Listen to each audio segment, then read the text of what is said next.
अस्सलामुअलैकुम वरहमतुल्लाह।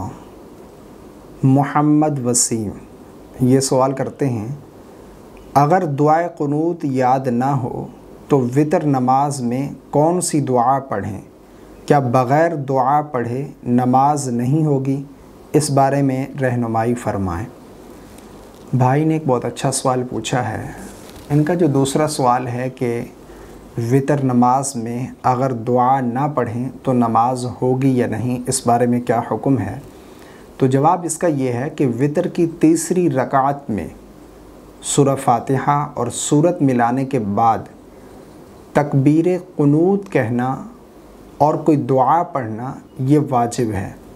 यानी तकबीर का कहना भी वाजिब और दुआ का पढ़ना भी वाजिब है।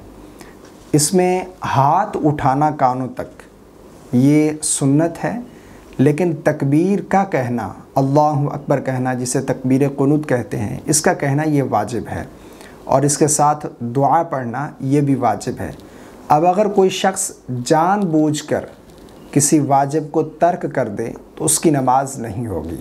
हाँ, अगर भूले से कोई वाजिब तर्क हो जाए, यानी मिसाल के तौर पर किसी शख्स ने वितर की तीसरी रकात में सूरह फातिहा और सूरत मिलाने के बाद भूले से वो रुकू में चला जाए, तकबीर क़ुनूत भी नहीं कही और ना ही दुआए क़ुनूत पढ़ी और वो रुकू में चला गया, तो अब उससे भूले से ये वाजिब तर्क हुआ है।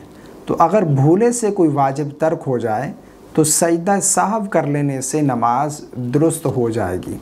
लेकिन अगर जानबूझकर वाजिब को तर्क कर दिया और फिर आखिर में सजदा साहव ही क्यों ना कर लिया तो नमाज दुरुस्त नहीं होगी, उस नमाज को दोबारा लौटाना होगा।